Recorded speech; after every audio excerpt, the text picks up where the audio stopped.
ಯಾವ ಕರ್ಮಕ್ಕೆ ಇವ್ರ ತರ ನಾವು ಆಡಿಸ್ಬೇಕು? ನಮ್ಮಲ್ಲಿ ಇದಾರಲ್ಲ ಸಿಂಗರ್ಸ್, ನಾನು ಅವರಿಂದ ಆಡಿಸುವ ನನಗೆ ಬೇಕಾಗಿಲ್ಲ ಅಂತ. SPB ಅವರು ಒಂಥರ ಜಗದ್ಗುರು ಇದ್ದಂಗೆ ಗಾಯಕರಿಗೆ. ಮುಂಚೆ ಹೇಳ್ತಾ ಇದ್ರಿ ನಾನು ಹಿಂದಿ ಸಿಂಗರ್ಸ್ನ ಅಷ್ಟೇನು ಆಡಿಸ್ತಿರ್ಲಿಲ್ಲ ಅಂತ. ಹಂಸಲೇಖ ಸರ್ ನನಗೆ ಸ್ಫೂರ್ತಿ. ಮುಂಬೈಯಿಂದ ಸಿಂಗರ್ಸ್ ಬೆಂಗಳೂರಿಗೆ ಬಂದು ಆಡ್ತಿದ್ರು. ಒಂದು ಸಲ ತಿಂಗಳಿಗೆ 1-2 ಸಲ ಬಂದ್ರೆ 15-30 ಹಾಡು ಹಾಡಿ ಹೋಗೋರು. ನೀವೊಬ್ರು ಸಂಗೀತ ನಿರ್ದೇಶಕರಾಗಿರೋದ್ರಿಂದ ನಮ್ಮ ಕನ್ನಡದ ಪ್ರತಿಭೆಗಳಿಗೆ ನೀವು ಹೆಚ್ಚು ಅವಕಾಶ ಕೊಡ್ತಾ ಬಂದಿದ್ದೀರಿ. ನೀವೇ ಮುಂಚೆ ಹೇಳ್ತಾ ಇದ್ರಿ ನಾನು ಹಿಂದಿ ಸಿಂಗರ್ಸ್ನ ಅಷ್ಟೇನು ಆಡಿಸ್ತಿರ್ಲಿಲ್ಲ ಅಂತ. ಸೊ ಆ ಆಯ್ಕೆ ಪ್ರಕ್ರಿಯೆ ಬಂದಾಗ ಮತ್ತೆ ಹಿಂದಿ ಸಿಂಗರ್ಸ್ಗಳಲ್ಲಿ ಬಂದು ಹಾಡ್ತಾ ಇರೋದು, ಇದರ ಕುರಿತು ನಿಮ್ಮ ಅಭಿಪ್ರಾಯ? ನಮ್ಮಲ್ಲಿ ಆಗ ನಿಜ ಹೇಳ್ಬೇಕಂದ್ರೆ ನಾನು ಬಂದಾಗ ಅಥವಾ ಹಂಸಲೇಖ ಸರ್ ಇದ್ದಾಗ ಅಷ್ಟೇನು ಗಾಯಕರ ಆಯ್ಕೆ ಇರಲಿಲ್ಲ. ಈಗ ಆಗ ಇದ್ದಿದ್ದು ರಾಜೇಶ್ ಕೃಷ್ಣ ಮತ್ತು LN ಶಾಸ್ತ್ರಿ, ಆಮೇಲೆ ಹೇಮಂತ್. ಇವತ್ತಿಗೆ ತುಂಬ ಮಂದಿ ಇದ್ದಾರೆ ನಮ್ಮ ಕನ್ನಡದ ಪ್ರತಿಭೆಗಳು, ಭಾಳಷ್ಟು ಜನ ಇದ್ದಾರೆ. ಆಗ ಅಷ್ಟಿರಲಿಲ್ಲ. ಆದರೂ ಕೂಡ ಹೊಸಬರನ್ನ ಒಂದು ಅನ್ವೇಷಣೆ ವಿಚಾರದಲ್ಲಿ ಹಂಸಲೇಖ ಸರ್ ನನಗೆ ಸ್ಫೂರ್ತಿ. ಹೊಸ ಪ್ರತಿಭೆಗಳಿಗೆ ಅವಕಾಶ ಕೊಡಬೇಕು ಅನ್ನೋದು. ಅವರು ಬೆಂಗಳೂರಲ್ಲೇ ಕನ್ನಡ ಚಿತ್ರರಂಗದ ಎಲ್ಲ ಕೆಲಸಗಳಾಗಬೇಕು ಅಂತ ಶಂಕರ್ ನಾಗ್ ಮತ್ತು ಅವರಿಬ್ಬರು ಸೇರಿಕೊಂಡು ಇಲ್ಲೇ ರೆಕಾರ್ಡಿಂಗು ಮಾಡಿಕೊಂಡು ಇಲ್ಲೇ ಗಾಯಕರನ್ನೇ ಹಾಡಿಸ್ಬೇಕು ಅನ್ನೋದು ಅವರ ಒಂದು ಇದಿತ್ತು. ಮೊದಲು ಶುರು ಮಾಡಿದ್ದು ಶಂಕರ್ ನಾಗ್ ಅವರು. ಅದನ್ನು ಸಂಸಮ್ ಅಂತ ಸಂಗೀತ ಸಂಘ ಅಂತ ಮಾಡಿ ಮುಂದುವರಿಸ್ಕೊಂಡು ಅದನ್ನು ಭದ್ರವಾಗಿ ಉಳಿಸಿದವರು ಹಂಸಲೇಖ ಸರ್. ಇಲ್ಲಿಯ ಗಾಯಕರಿಗೆ ಅವಕಾಶ ಕೊಟ್ಟು, ಇಲ್ಲಿಯ ವಾದ್ಯಗಾರರಿಗೆ ಅವಕಾಶ ಕೊಟ್ಟು ಎಲ್ಲ ಮಾಡಿದ್ರು. ಅದು ನಮಗೆ ಒಂದು ಸ್ಫೂರ್ತಿ ಆಯಿತು. ನಾವು ಅಷ್ಟೇ ಇಲ್ಲಿಯವ್ರನ್ನೇ ಆಡಿಸೋಣ ಅಂತ. LN ಶಾಸ್ತ್ರಿ ನನ್ನ ಜೊತೆ ಸ್ನೇಹಿತರಾಗಿದ್ದರು. ರಾಜೇಶ್ ಕೃಷ್ಣ ಆಗಲಿ, LN ಶಾಸ್ತ್ರಿ ಆಗಲಿ, ಆತ್ಮೀಯತೆ. ನಾವು ಜೊತೆಯಲ್ಲೇ ಹಂಸಲೇಖ ಸರ್ ರೆಕಾರ್ಡಿಂಗಲ್ಲೇ ಇರ್ತಿದ್ವಿ, ಮಾತಾಡ್ಕೊಂಡಿರ್ತಿದ್ವಿ. ಹಾಗಾಗಿ ನನಗೆ ಮುಂಬೈ ಸಿಂಗರ್ಸು ನಾವು ಅವ್ರ ಹತ್ರ ಭಾಷೆ ಸ್ವಲ್ಪ ತೊಡಕು ಇರುತ್ತೆ. ಆಮೇಲೆ ಅವರ ಉಚ್ಚಾರಗಳು ಅವರಿಗೆ ಕಷ್ಟ ಆಗೋದು, ಇದೆಲ್ಲ ನಾನು ಅಬ್ಸರ್ವ್ ಮಾಡಿದ್ದೆ ಅವಾಗ. ಮತ್ತು ಮುಂಚೆ ಹಂಸಲೇಖ ಸರ್ ಟೈಮಲ್ಲಿ ಮುಂಬೈಯಿಂದ ಸಿಂಗರ್ಸು ಬೆಂಗಳೂರಿಗೆ ಬಂದು ಆಡ್ತಿದ್ರು. ನಾನು ಸಂಗೀತ ನಿರ್ದೇಶಕ ಆದಾಗ ನಾವು ಅಲ್ಲಿಗೆ ಹೋಗುವಂಥ ಪರಿಸ್ಥಿತಿ. ನಾವೇ ಮುಂಬೈಗೆ ಹೋಗ್ಬೇಕು. ಅದು ತುಂಬ ನನಗೆ ತ್ರಾಸ ಮತ್ತು ಇರಿಟೇಷನು. ಅವ್ರಿಗೆ ಹೇಳ್ಕೊಡೋದು ಎಲ್ಲ ಬೇಜಾರು. ಯಾವ ಕರ್ಮಕ್ಕೆ ಇವ್ರ ಥರ ನಾವು ಆಡಿಸ್ಬೇಕು? ನಮ್ಮಲ್ಲಿ ಇದಾರಲ್ಲ ಸಿಂಗರ್ಸು ಅಂತ ಒಂದು ಇದು ಬಂತು ನನಗೆ. ಹಾಗಾಗಿ ನಾನು ಆದಷ್ಟು ನಮ್ಮವ್ರನ್ನೇ. ಆಮೇಲೆ ಜೊತೆಗೆ ನನ್ನ ಹತ್ರ ಬರ್ತಿದ್ದಂಥ ನಿರ್ಮಾಪಕರೆಲ್ಲ ಅಂಥ ದೊಡ್ಡ ಬಜೆಟ್ನವರೆಲ್ಲ, ಮುಂಬೈ ಗಾಯಕರಿಂದ ಆಡಿಸುವಂಥ ಬಜೆಟ್ನವರು ನನ್ನ ಹತ್ರ ಬರ್ತಿರ್ಲಿಲ್ಲ. ಅದು ಒಂದು ಕಾರಣ ಇತ್ತು. ಮತ್ತೆ ನನ್ನ ಮನಸ್ಥಿತಿಯು ಆ ಥರ ಇತ್ತು. ನಾನು ಅವರಿಂದ ಆಡಿಸುವ ನನಗೆ ಬೇಕಾಗಿಲ್ಲ ಅಂತ, ನಮ್ಮವರಿಗೆ ಅವಕಾಶ ಕೊಡೋಣ ಅನ್ನೋ ಒಂದು ಇದಿತ್ತು. ಸೊ ಹೀಗಾಗಿ ನಾನು ಆದಷ್ಟು ಸ್ಥಳೀಯ ಗಾಯಕರನ್ನ ಅವರಿಂದಲೇ ಹಾಡಿಸ್ತಾ ಇದ್ದೆ. ಆ್ಯಕ್ಚುಲಿ ಹುಡುಕ್ತಾ ಹೋದರೆ ಇಲ್ಲಿ ತುಂಬ ಒಳ್ಳೊಳ್ಳೆ ಗಾಯಕರಿದ್ದಾರೆ. ಇಲ್ಲಿ ಇವತ್ತಿಗೆ ತುಂಬ ಒಳ್ಳೆ ಗಾಯಕರು ಇದ್ದಾರೆ. ಬಟ್ ಅವತ್ತಿಗೆ ಅಷ್ಟು ಆಯ್ಕೆ ಇರಲಿಲ್ಲ, ಕಡಿಮೆ. ಬಟ್ ಎಲ್ಲದರ ನಡುವೆ ದೈತ್ಯವಾಗಿ ನಿಂತಿದ್ದು SPB ಅವರು. SPB ಅವರು ಒಂಥರ ಜಗದ್ಗುರು ಇದ್ದಂಗೆ ಗಾಯಕರಿಗೆ. ಯಾಕಂದರೆ ಅವರಿಂದ ಕಲಿಬೇಕಾದ್ದು ಒಂದು ಸಮಯ ಪ್ರಜ್ಞೆ. ಅವರು 8 ಗಂಟೆ ಬರ್ತೀನಿ ಅಂದರೆ 8 ಗಂಟೆಗೆ ಸ್ಟುಡಿಯೋದಲ್ಲಿ ಇರೋರು. 7 ಗಂಟೆಗೆ ಬರ್ತಾರಂದ್ರೆ 7 ಗಂಟೆಗೆ ಇರೋರು. ಆವತ್ತಿನ ದಿವಸ ಒಂದು 5 ಸ್ಟುಡಿಯೋದಲ್ಲಿ ಹಾಡಬೇಕು. ಸಂಕೇತ್, ಪ್ರಸಾದ್, ಚಾಮುಂಡೇಶ್ವರಿ, ಡೆಕ್ಕನ್, ಅರವಿಂದ್ ಸ್ಟುಡಿಯೋ. ಈ 5 ಸ್ಟುಡಿಯೋದದ್ದು ಅವರಿಗೆ ವಿಠಲ್ ಅಂತ ಮ್ಯಾನೇಜರ್ ಇದ್ದರು. ಆ ಮ್ಯಾನೇಜರ್ ನಂಬರ್ ಎಲ್ಲ ಪ್ರೊಡ್ಯೂಸರ್ಸ್ ಹತ್ರ ಇರ್ತಿತ್ತು. ಅವರು ವಿಠಲ್ ಅವರಿಗೆ, ಸರ್ ಇವು ನಮ್ಮ ಸಂಕೇತ್ ಸ್ಟುಡಿಯೋದಲ್ಲಿ 2 ಹಾಡಿದೆ ಅಂತ. ಇನ್ನೊಬ್ಬರು ಫೋನ್ ಮಾಡೋರು, ನಮ್ಮದು ಚಾಮುಂಡೇಶ್ವರಿ ಸ್ಟುಡಿಯೋದಲ್ಲಿ 4 ಹಾಡಿದೆ, ಅರವಿಂದ್ ಸ್ಟುಡಿಯೋದಲ್ಲಿ ಒಂದು 3 ಸಾಂಗ್ಸ್ ಇದೆ. ಈಗ ದಿನಕ್ಕೆ ಒಂದು 10-15 ಹಾಡು. ಒಂದು ಸಲ ತಿಂಗಳಿಗೆ 1-2 ಸಲ ಬಂದರೆ 15-30 ಹಾಡು ಹಾಡಿ ಹೋಗೋರು ಅವರು. ಅಂದರೆ ಅವರು ಚೆನ್ನೈಯಿಂದ ಬರೋರು.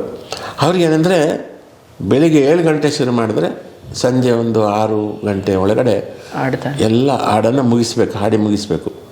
ಹಾಗಾಗಿ ಬಂದವರು ಸೀದಾ ವಾಯ್ಸ್ ರೂಮ್ಗೆ ಹೋಗಿ ಟೇಪ್ ರೆಕಾರ್ಡ್ ತೊಗೊಂಡು ಕ್ಯಾಸೆಟ್ ಕೊಡಿ ಕಲಿತೀನಿ ಅಂತ. ಅಲ್ಲಿ ಯಾವಾಗಲೂ ನಾವು ಡಿಸ್ಟರ್ಬ್ ಮಾಡೋಂಗಿಲ್ಲ. ನಾವೇನಾದರೂ ಸರ್ ಹೇಗಿದ್ದೀರಾ ಅಂತಂದರೆ ಪ್ರಾಕ್ಟೀಸ್ ಮಾಡ್ತೀನಿ ಆಮೇಲೆ ಅಂತ.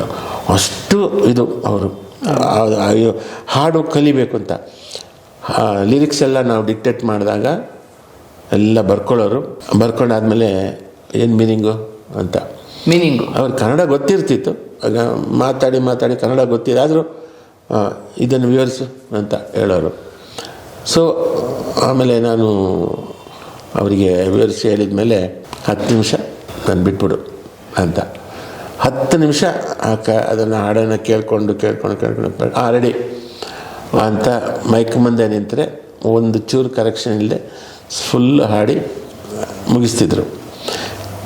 ಓಕೆನಾ, ಏನಾದರೂ ಕರೆಕ್ಷನ್ಸ್ ಇದೆ, ಯಾವುದೋ ಒಂದು ಚರಣದಲ್ಲಿ ಇದು ಪದ ಸ್ವಲ್ಪ ಈ ಥರ ಬೇಕು, ಈ ಸ್ವಲ್ಪ ಎಕ್ಸ್ಪ್ರೆಷನ್ ಏನು ಜಾಸ್ತಿ ಬೇಕು, ಅಷ್ಟು ಜಾಗ ಮತ್ತೆ ಹಾಡೋರು. ಹೀಗೆ ಆಯಿತಾ. ಅಲ್ಲಿಂದ ಹಾಡುಗಳು ಎಷ್ಟು ಹಾಡು ಟ್ರ್ಯಾಕ್ಸ್ ಇದೆ ಅಷ್ಟು ಹಾಡಿ ಆದಮೇಲೆ ಸೀದಾ ನೆಕ್ಸ್ಟ್ ಇನ್ನೊಂದು ಸ್ಟುಡಿಯೋಗೆ. ಇದು ಬೇರೆ ಬೇರೆ ಮಾತುಗಳು ಅವಕಾಶ ಇಲ್ಲ, ಮುಗಿಸ್ಬೇಕು ಅವತ್ತಿನ ದಿವಸ, ಅಷ್ಟು ಮುಗಿಸ್ಬೇಕು ಅವರು. ಮತ್ತು ಅವತ್ತಿನ ದಿವಸ ಉಳ್ಕೊಂಡ್ರು. ಇಲ್ಲಿ NR ಕಾಲೋನಿಯಲ್ಲಿ ಅವರ ಸ್ನೇಹಿತರ ಮನೆ ಇತ್ತು, ಓಬಯ್ಯ ಅಂತ ಒಬ್ಬರಿದ್ದರು, ಅವರ ಮನೆಯಲ್ಲಿ ಉಳ್ಕೊಂಡು ಆಮೇಲೆ ಅಲ್ಲಿ ತೊಂದರೆ ಕೊಡೋದು ಬೇಡ ಅಂತ ಏಟ್ರಿಯಾದಲ್ಲಿ ಉಳ್ಕೊಳ್ತಿದ್ರು. ಮಾರನೇ ದಿನ ಬೆಳಿಗ್ಗೆ ಹೋಗೋರು. ಸೊ ಒಂದು ದಿನ ಪೂರ್ತಿ ಒಂದು 15-18ರವರೆಗೆ ಹಾಡಿದ್ದಾರೆ ಒಂದು ದಿವಸಕ್ಕೆ, ಅಷ್ಟು ಹಾಡಿದ್ದಾರೆ ಅವರು. ಅದರಲ್ಲಿ ನಿಮ್ಮ ಹಾಡುಗಳು ಇರ್ತಿತ್ತು? ನನ್ನ ಹಾಡುಗಳು ಇರ್ತಿತ್ತು, ಹಂಸಲೇಖ ಸರ್ದು ಇರ್ತಿತ್ತು, ರಾಜ ನಾಗೇಂದ್ರ ಅವ್ರದ್ದು ಇರ್ತಿತ್ತು, ಮನೋರಂಜನ್ ಪ್ರಭಾಕರ್ ಅವ್ರದ್ದು ಇರ್ತಿತ್ತು. ಹೀಗೆ ಎಲ್ಲ ಒಟ್ಟು ಹಾಡು. ಆ ವೇಳೆಗೆ ಇನ್ನೂ ಗುರುಕಿರಣ್ ಸರ್ ಬಂದಿರಲಿಲ್ಲ? ಇಲ್ಲ, ಬಂದಿಲ್ಲ ಅವರು. ಆಮೇಲೆ SPB ಸರ್ ನಿಮ್ಮ ಸಂಗೀತ ನಿರ್ದೇಶನದ ಕುರಿತು ಒಂದು ಬೆಸ್ಟ್ ಆಗಿ ನಿಮಗೆ ಏನಾದರೂ ಹೇಳಿದರೆ ಒಂದು ನೆನಪಿದೆಯಾ? ಏನಾದರೂ ಲಿರಿಕ್ಸ್ ಅಪ್ರಿಷಿಯೇಟ್ ಮಾಡಿದ್ದಾರೆ. ಈಗ ಓಮಲ್ಲಿಗೆದ್ದೆ, ಗಿರಿ ಸಿರಿ ಜರಿತಾರೆ, ನೇಚರೇ ನಮ್ಮ ಟೀಚರು, ಅದನ್ನು ಹಾಡನ್ನು ಅವರು ಸಾಹಿತ್ಯ ಬರೆದಾಗ ಇದು ತುಂಬ ಚೆನ್ನಾಗಿದೆ, ಸಾಹಿತ್ಯ ಮೀನಿಂಗ್ಫುಲ್ ಆಗಿದೆ ಅಂತ ಹೇಳಿದರು. ಆಮೇಲೆ ಅದರಲ್ಲೇ ಇದೆಯಲ್ಲ ಮುದ್ದಾದ ಬಲೇಣೆ, ಆ ಹಾಡಿಗೆ ಅವರಿಗೆ ಮೊಟ್ಟ ಮೊದಲನೇ ಸಲ ಸ್ಟೇಟ್ ಅವಾರ್ಡ್ ಬಂತು. ಅಲ್ಲಿವರೆಗೂ ಬಂದಿರಲಿಲ್ಲ, ಕೊಟ್ಟಿರಲಿಲ್ಲ. ಬಟ್ ತುಂಬ ಹಾಡುಗಳು ಆಡಿದರು ಅಷ್ಟೊತ್ತಿಗೆ. ಎಂತೆಂಥ ಹಾಡುಗಳು ಆಡಿದರು. ಈಗ ಫಾರ್ ಎಕ್ಸಾಂಪಲ್ ಹಂಸಲೇಖ ಸಾರದೆ ನೀನು ನೀನೇ ಹಾಡು ಇದೆಯಲ್ಲ, ನೀನು ನೀನೇ ಇಲ್ಲಿ ನಾನು ನಾನೇ,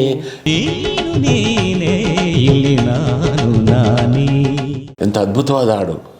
ಆದರೂ ಅವರಿಗೆ ಸ್ಟೇಟ್ ಅವಾರ್ಡು ಕೊಡಲಿಲ್ಲ.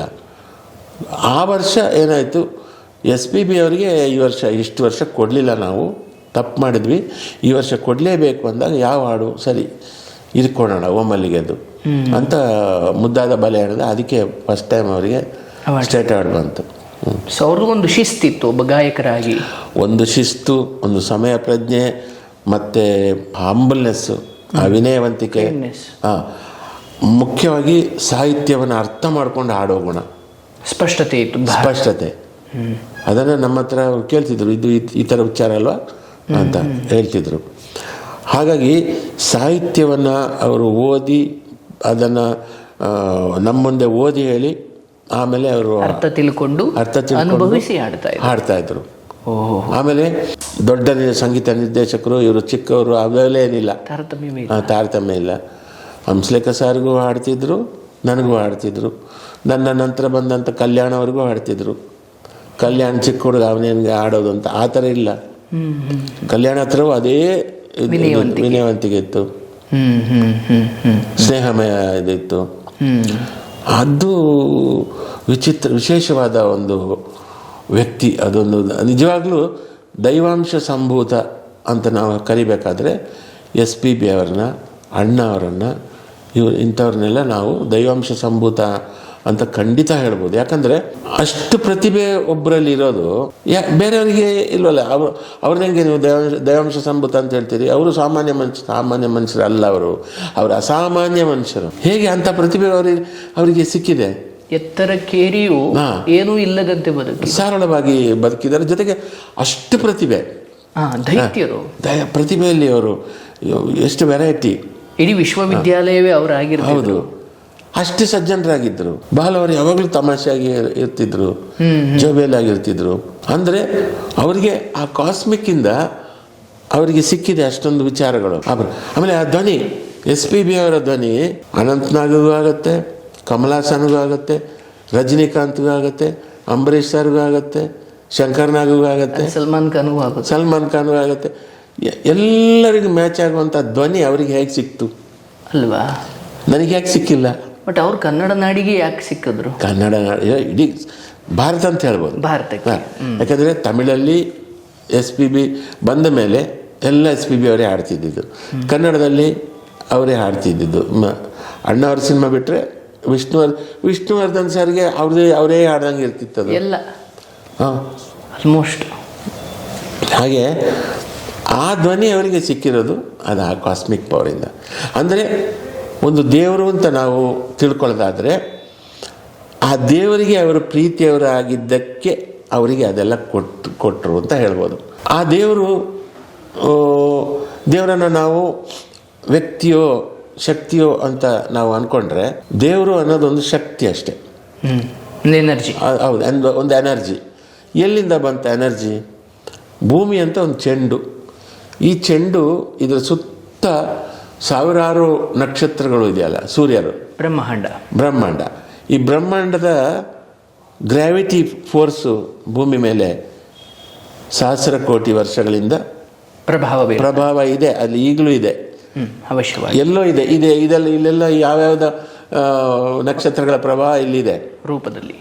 ಆ ಪ್ರಭಾವ ಒಂದೊಂದು ಆ್ಯಂಗಲಲ್ಲಿ, ಒಂದೊಂದು ಸಮಯದಲ್ಲಿ, ಒಂದೊಂದು ಟೈಮಲ್ಲಿ ಆ ಹುಟ್ಟೋ ಮಗುಗೆ ಆ ಗರ್ಭದಿಂದ ತಲೆ ಹೊರಗೆ ಬಂದ ತಕ್ಷಣ ಫೋಟೋ ನೀವು ತೆಗೆದಾಗ ಕ್ಲಿಕ್ ಅಲ್ಲಿ ಪ್ರಿಂಟ್ ಆಗುತ್ತಲ್ಲ, ಆ ಥರ ಮಗು ಹೊರಗೆ ಬಂದ ತಕ್ಷಣ ಬ್ರಹ್ಮಾಂಡದ ಅಷ್ಟು ಟಕ್ ಅಂತ ಅಲ್ಲಿ ಒಂದು ಪ್ರವೇಶವಾಗುತ್ತೆ.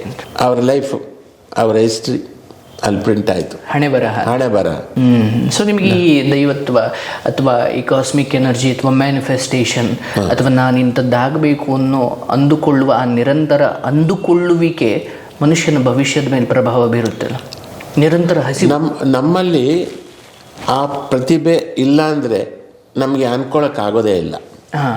ನಾವೇನಾದರೂ ಅಂದ್ಕೊಳ್ತಿದ್ದೀವಿ ಅಂದರೆ ಅದು ನಮ್ಮ ಡೆಸ್ಟಿನಿನೂ ಇರ್ಬೋದು. ಹೌದು, ನಾನು ಕೊಲೆಗಡುಕ ಆಗಿದ್ದರೆ ಮಾತ್ರ ನನ್ನ ಯೋಚನೆಗಳೆಲ್ಲ ಕೊಲೆ ಮಾಡೋದ್ರ ಬಗ್ಗೆನೇ ಬರುತ್ತೆ. ನಾನು ಮೋಸಗಾರ ಆಗಿ ಹುಟ್ಟಿದರೆ ನನಗೆ ಮೋಸ ಮಾಡೋದೇ ಯೋಚನೆಗಳು ಬರ್ತಾ ಇರ್ತವೆ. ಹೌದು. ಅಂದರೆ ಅವರ ಸಂಸ್ಕಾರಗಳು ಅವರಿಂದ ಅದನ್ನು ಮಾಡಿಸ್ತಾ ಇಲ್ಲ, ಅದು ಕಾಸ್ಮಿಕ್ಕಿಂದ ಬಂದಿರೋದು. ಪ್ರತಿಯೊಬ್ಬ ಮನುಷ್ಯ ಆಗಲಿ, ಒಂದು ಪ್ರಾಣಿ ಆಗಲಿ, ಒಂದು ಜೀವರಾಶಿಯ ಕ್ಯಾರೆಕ್ಟ್ರು ಆ ಹುಟ್ಟಿದಾಗ ಯಾವ ಜಾಗದಲ್ಲಿ, ಯಾವ ಕೋನದಲ್ಲಿ, ಯಾವ ಆ್ಯಂಗಲಲ್ಲಿ, ಯಾವ ಜಾಗ, ಯಾವ ಆ್ಯಂಗಲ್, ಯಾವ ಟೈಮಲ್ಲಿ ಅಟ್ಯಾಕ್ ಆಗುತ್ತಲ್ವಾ ಈ ಬ್ರೈನ್ ಮೇಲೆ, ಅಲ್ಲಿ ಅವನ ಚಾರ್ಟ್ ಪ್ರಿಂಟ್ ಆಯಿತು. ಅದು ಶಾಶ್ವತ ಆಗಿದೆ. ಅವನ ಕ್ಯಾರೆಕ್ಟರ್ ಫಿಕ್ಸ್ ಅಲ್ಲಿ. ಕ್ಯಾರೆಕ್ಟ್ರಿಂದ ಭವಿಷ್ಯ.